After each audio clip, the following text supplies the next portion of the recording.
แต่ว่านี่เลยใส่น้ำตาลนี่มั้งได้อยู่บ่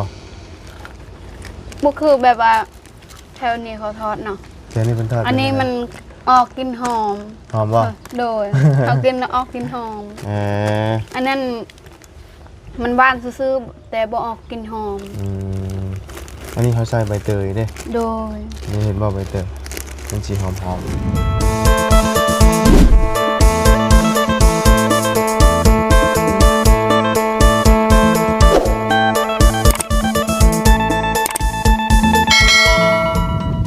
โอ้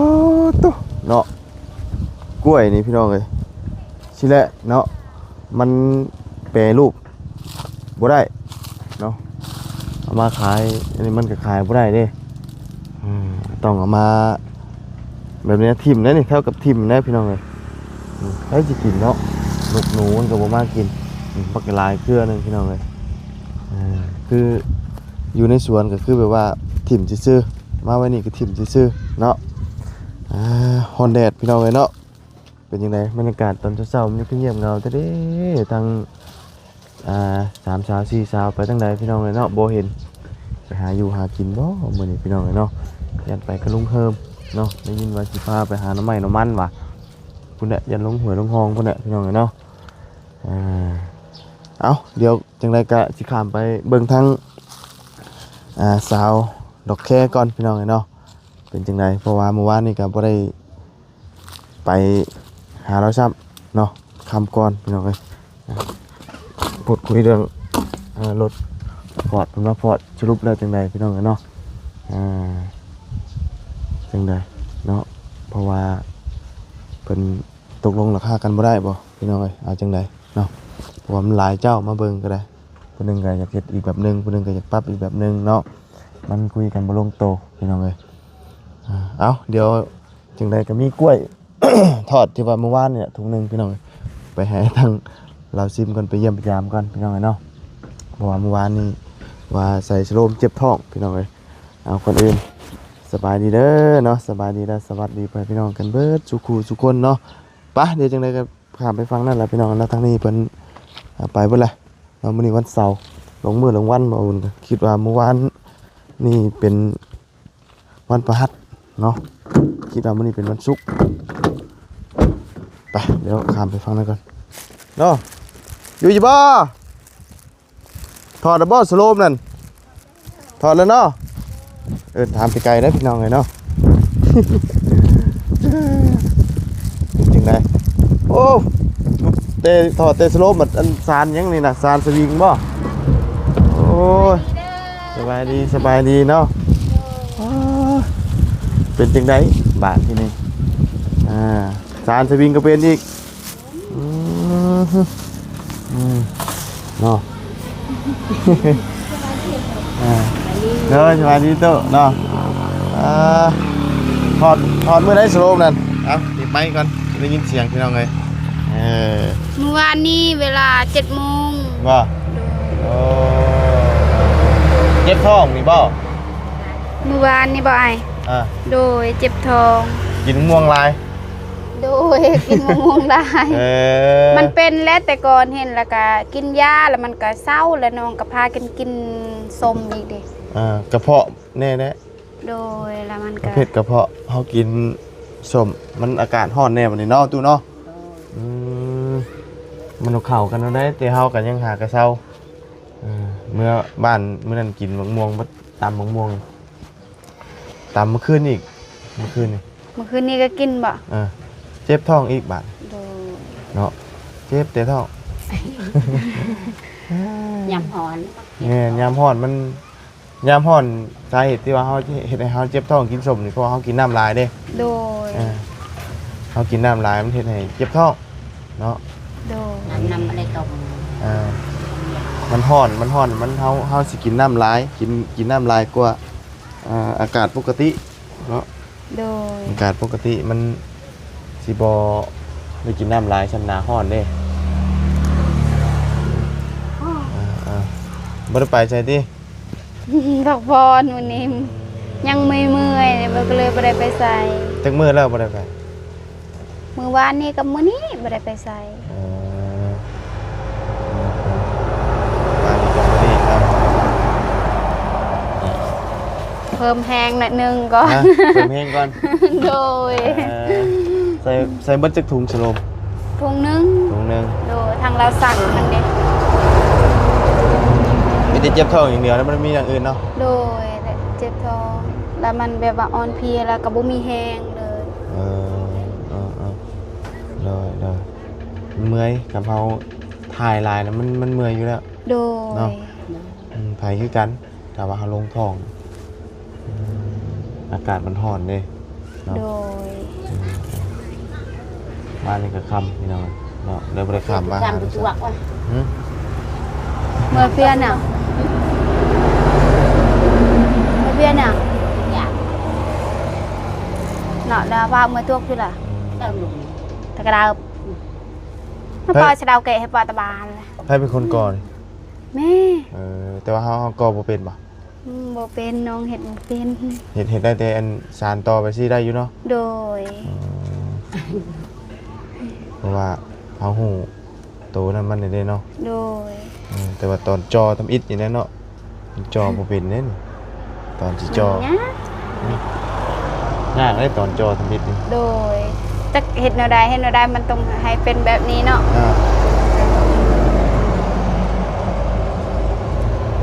สานได้จังอันน่ะ ซานอันนี้บอก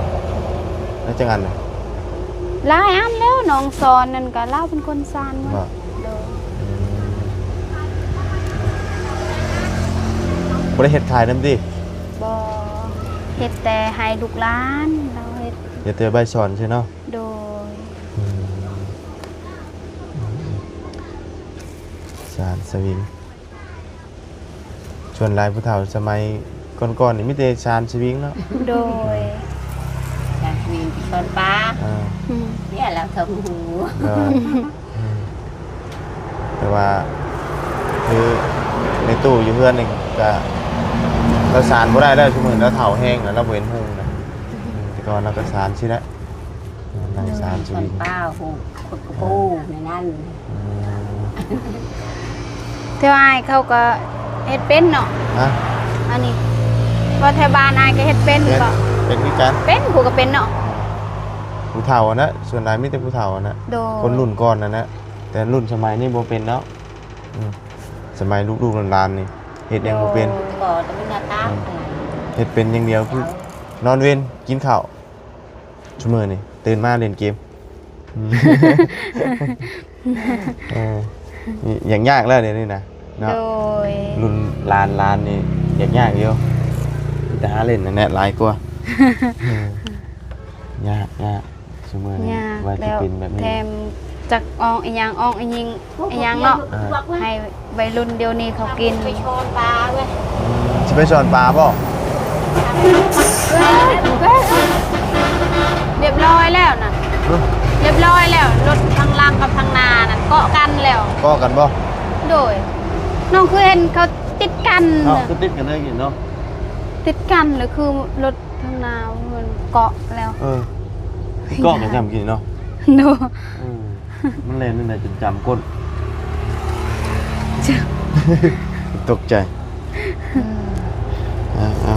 แล้วบบุญกับบุมี่อย่างไร โดย มีแต่กล้วยเมียทอดนี่นะนี่มาให้ชิมนี่นี่เมื่อวานนี่กันให้เพิ่น คือสิแซ่บเนาะ เนาะคนละอันน่ะถามเฮ้ยมาตั้งเบิดหาถุงเนาะ ขอบใจเด้อ โดย เบิ่งลองซิว มีอย่างไรเราเอากล้วยให้เขาก็เอากล้วยมาให้เราแต่ว่าเขาเอามามันเป็นกล้วยทอดบัดนี้ โดย เมียทอดกินนี่แหละก็เลยแบ่งมาให้กินน้ำ โดย วานนี่กันไผ่ทั้งนั้นกันหลายคนมันก็ได้ซีถุงวานกินกันเลยมาพุ่นแหละแต่ว่านี่ก็ใส่น้ำตาลอยู่มั้งก็ได้อยู่ป่ะ บ่คือแบบว่าแถวนี้เขาทอดเนาะ เดี๋ยวนี้เป็นทอด อันนี้มัน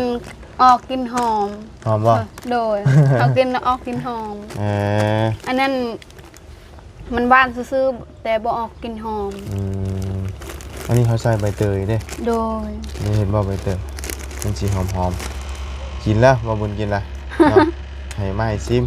แซ่บ เนาะหอมเพราะว่าเขาใส่ใบเตยแน่แล้วก็เราใส่น้ำตาลแน่แต่ว่าถ้าเขาทอดข้าวมันก็สิแตกมันก็สิมุนพอเขาผ่านเขาทอดแล้วนะ แซ่บเนาะ ด้วยแล้วจะเอากล้วยเป็นเครือไห่มาบุญกันแปรรูปมาเป็นกล้วยทอดบัดนี้เนาะผ่านพี่น้องเลยมาเมื่อวานนี่กันตั้งแต่มันกินกันแซ่บมันนะ แซ่บมันออกกลินหอมเด้เวลาเฮายำเด้แล้วมันก็กรอบน้ำ ด้วยอันนี้มีแต่ ให้เราเฮ็ดขายเลย ด้วย แซ่บ มีคนชื่ออยู่ได้ถุง10,000ได้เพิ่นขายคำมาขายนะ โดย ถุง10,000แต่ว่ามันก็คือว่าวนะต้องใช้เวลาทอดเบิดมื้อนะ โดย เพื่อเฮาสิเร็วต้องนั่งทานแล้วนั่งทอดอีก ทอดอันนี้ต้องใช้เวลาต้องคอยทอดเนาะ แม่นต้อง มันถึงออกกินแบบนี้แหละมันแบบว่ามันกรอบเนี่ยแต่แบบว่าคนใจฮ้อนนี่ยัง บ่ได้ มันบ่ได้อะเฮ็ดกินนี่ มันบ่ได้ ทอดนี่ ต้องใช้เวลา โดย แถวนี้เพิ่นทอดขายอยู่บ่ มือ มีอยู่บ่ โดยก็ว่ามันสิออกหวานซื่อๆบ่มีกลิ่นอีหยังเลยแบบนั้นโดยอันนี้มันสิออกกลิ่นหอม โดยคำมันทอดก็สิได้ขายอยู่บ้านก็เพราะว่าส่วนหลายก็บ่ได้มีไผทอดขายเด้ โดย แต่ว่ามันต้องมันทอดแล้วก็เราต้องไปขายก็ได้อยู่แต่ว่ามันต้องใช้เวลาทอดนั่นแหละสิ โดย นั่นเองมันก็กำไรมันก็สิบ่หลายเนาะเพราะว่าค่าน้ำมันเฮา อุดหนุนแน่เด้อภายไกลเฮือน บ่บุญเนาะ บอกบุญสารวันเอาบอกบุญบานปลาเด้อลืม แต่ว่าบ่ได้เฮ็ดค่ะยัง แซ่ บ่ได้ บ เฮ็ด ได้อุดหนุนเราแน่เด้อแซ่บ เบิดแล้วอันทอดน่ะ โดย เบิดแล้วเฮ็ดกิน แบบ ซื่ ว่า อ ถ้าวันเราขายอุดหนุนเราแน่เด้อ ๆน้อยขายก็ได้อยู่มีคนซื้ออยู่ถ้าขายนะถ้าเฮ็ดขายนะ ก็แซ่บแฮงเนาะ แต่ว่าก็มันจะต้องใช้เวลาคือว่า โด นะ ย เบิดมือได้นั่งฮ้อนพร้อมได้อากาศฮ้อนบัด แบบว่า นั่ง แถวนี้เขาสิทอดคือการเห็นแต่ว่ามันแบบว่ามันสิออกกินใหม่นำเห็ กิ น น บ่ กินน้ำมันไปจ้ะ แล้วมันบ่แม่นมันแบบว่ากินที่กล้วยนี่มันใหม่เด้ มทอดใหม่เกิน โดย อืม อันนี้แซ่บ แล้วนางทอดมันนั่นตั้งแต่เที่ยงเนาะจนฮอดหาโมุ้งจังแล้ว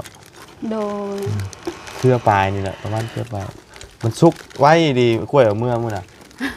มื้อเดียวหนึงเดืองเลยมันฮ้อนเลย โดยทั้งฮ้อนแบบมันแก่ลายเด้ แม่น มันก็ ก็คือมันบ่สุกไว้น่ะเฮาสิทอดได้หลายอยู่ โดย เพราะว่ากล้วยสุกน่ะเฮาผ่านบ่ได้เด้ โดย มันผ่านบ่ได้ มันเละนี่มันเหนียวเอาผ่านบ่ได้ มันได้แต่กล้วยดิบกล้วยสุกน่ะมันถ้าว่าคือเฮาผ่านได้โอ้ทอดยังแซ่บแล้วมันหวานเนาะ แถวเวียดบ่มีเนาะเขาทอดแบบนี้ จังว่า ไปอยู่เวียดแล้วบ่เคยเห็นเลย บ่เห็นบ่ โดยบ่เคยเห็น จังว่าแล้ว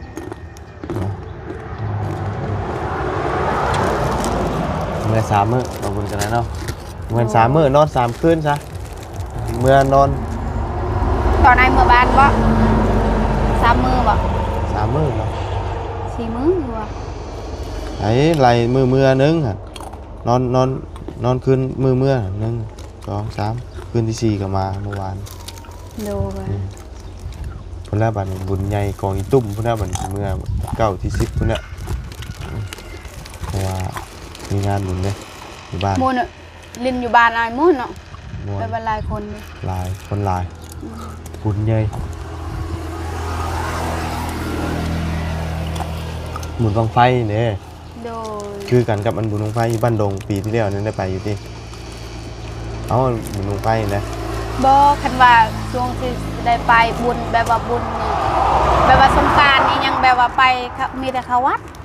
ไปพุทธะซื่อๆแล้วก็มา บ่ได้ไปเล่นไปฮดน้ำฮดหยังเนาะ แบบว่าตอนเขาเฮ็ดบุญทรงเรือบ่อีหยังอยู่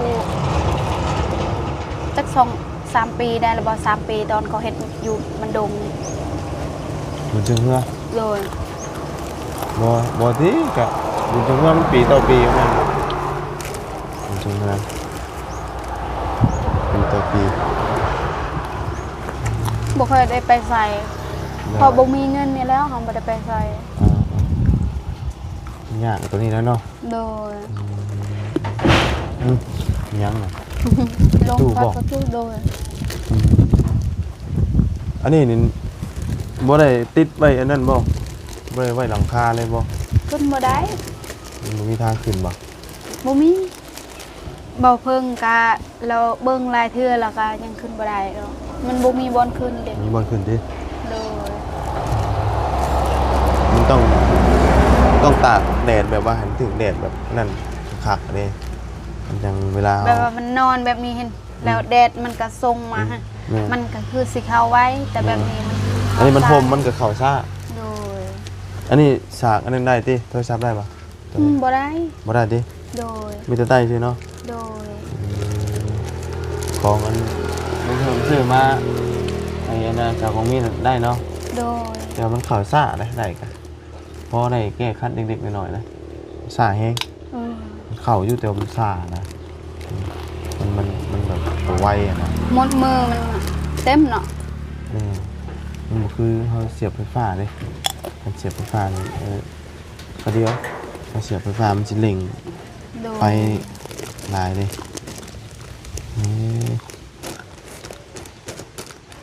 นี่ลูกชาวกันปิ้งกินปลาทูอีกเลย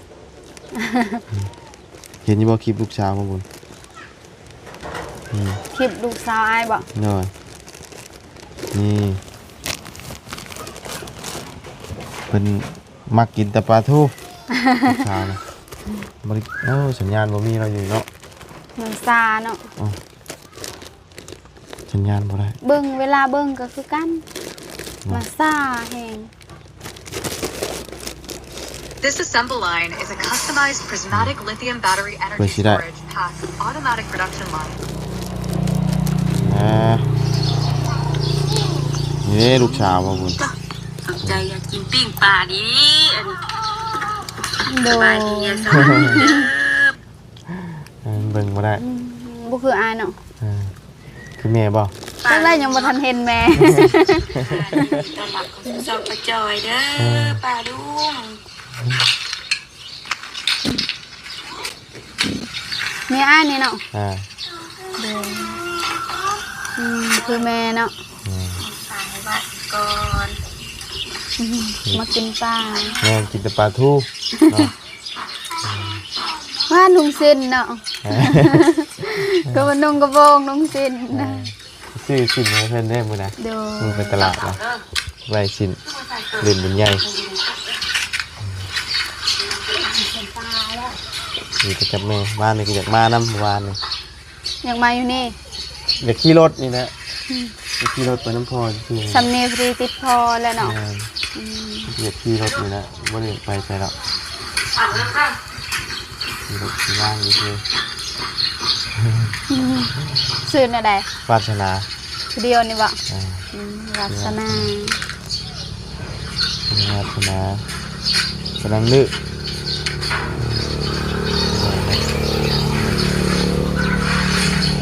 ได้บ่ฮอดได้ทำน้องแต่งจริงผู้ชายเนาะพูดน้อยๆบ่ฮอดเนาะได้บ่ 2 ปี 6 เดือนบ่พี่2 ปี 6 เดือนนี่ อันนั้นอา จะปีน ได้ละ4 ปี อืม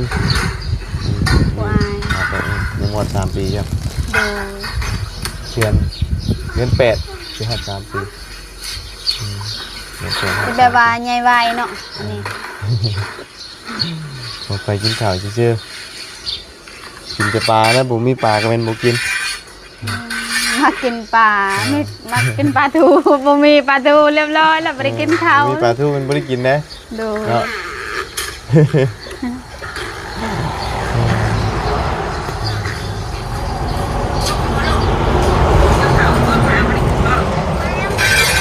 ลายแบบว่าน้องจือแบบว่าคลิปเบาจันเมียเบาจันเห็น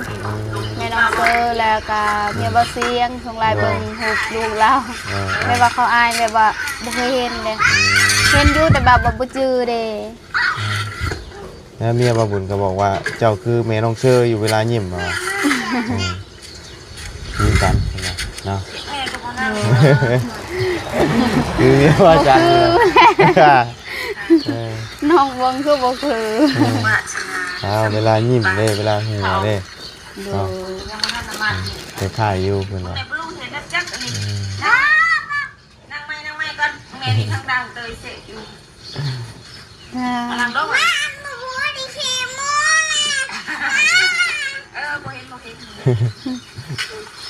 ยายมางามแล้ว สวย เลย ได้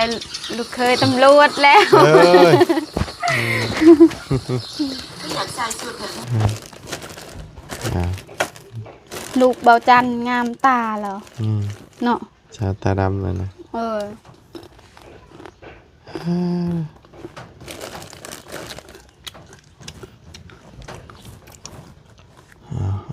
เนาะ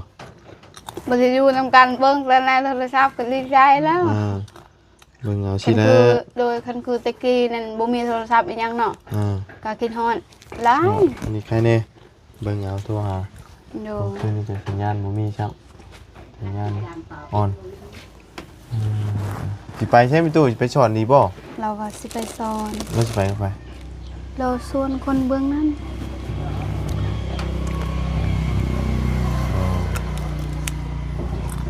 อ่อนอบเอาหักเดี๋ยวพี่ยังใครอยู่ยังเนมไปว่าแดดอยู่มันมีต้นไม้เนี่ยนี่มีสวนกล้วยสวนหยัง โดย อยู่บ้านแบบอยู่เฮือนแบบเนมไปมีแต่ทงหน้าแบบว่าเป็นเปรนเนี่ยต้นไม้หยังก็บ่มีแห้งแดด ฮ้อนบ่อยู่คุ ฮ้ ณ อน ก็ฮ้อนกว่านี้เนาะ ฮ้อนกว่านี้เพราะว่ามันต้นไม้มันบ่มีต้นไม้มันโล่งเด้มันสิอายฮ้อนหลายกว่าอันนี้ยังว่ามันมีห่มไม้ห่มหยังเนี่ยมันก็สิบ่ฮ้อนซ้ำอยู่บ้าน โดย มันยังอยากเย็นอยู่เห็นเย็นตรงที่ว่าเขาแนมไปนะมันบ่เป็นไฟก็อันนั้นนั่นแบบเป็นแบบปานใดนะอยู่บ้านนี่แนมไปมันจะเป็นไฟอีหยังเพิ่นไฟกระป๋อมบอกเพิ่นนะป๊อบอันนี้มันเป็นฮ้อนแฮงนี่เราโอเคอยู่กินข้าวกินน้ำหนู กินแล้ว ได้ยังกิน กินกระดูกหมูเมื่อวานนี้บ่ได้กินหมดมือสำเขา กินบ่ได้ บ่คิดยาก คือว่าเขาใส่ลมเลยเนาะ โดย มันใจชโลมให้เช้าเจ็บท้องเนาะ โดย กินตอนกินนี่แซ่บเลยกินชมกินซอยนี่ ตอนมันเจ็บท้องพุ่นแหละแบบว่าเฮาเจ็บอยู่แบบว่าไปทายแบบว่าเฮาเจ็บท้องเฮากินส้มแล้วมันต่างกันกับเจ็บตัวนี้เนาะ น่าจะมาเนาะติดตามกันแล้วนอนอบเอามื้อนี้ก็พักก่อนคำว่านั่นก็ไปสิไปเฮ็ดหยังต่อคำว่าบ่เมื่อยไปเฮ็ดหยังอยู่หัวอยู่สวน น้องบอกว่าสิไปแบบว่าส่วนที่โตทางสกรนั่นแบบว่า มันปงไม้เห็นแบบว่าทางให้แล้วเลย ปงไม้ โดย เดี๋ยว ตัวก็หักเขาทางนี่ยังอันนี้โตทางสุดกรแบบว่าให้ปีกายเห็นแล้วก็ปลูกกล้วยนะตัวนั้นมันปงไม้ เดี๋ยว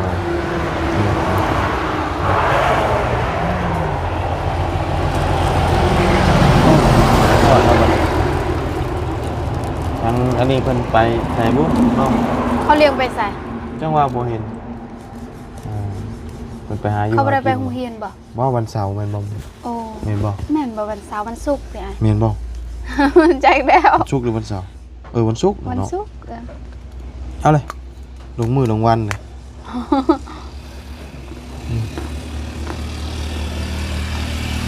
ลงมือลงวันอีกเนาะคิดว่ามื้อนี้วันเสาร์นะ เมื่อวานนี่ก็ออกเล็กเนาะ ออกทุกมื้อบาดนี้น่ะเลขออกทุกมื้อคนซื้อนี่เตรียมหาเงินไว้รถ บ่ค่อยซื้อเลย คำซื้อถือกะแล้วไปคำซื้อบ่ถือกะ บ่คันถือก็ใส่เทื่อหนึงใส่นั่น1,000 2,000สิได้หยัง คำว่าซื้อถือกะซื้อเรื่อยได้อยู่อันนี้คำว่าซื้อบ่ถือชื่อคุมื้ออาทิตย์หนึงมันบ่แม่นเป็นอาทิตย์เด้ทุกมื้อเลยออกทุกมื้อเลย โดย เลขนะ เงินกับรีหมดและแต่ทงเลย อยากโชคดีอยู่ครับโมเมนต์คนมักเด่นนี่ โดย เนาะชื่อทุกมือมันเป็นไปไม่ได้แล้ว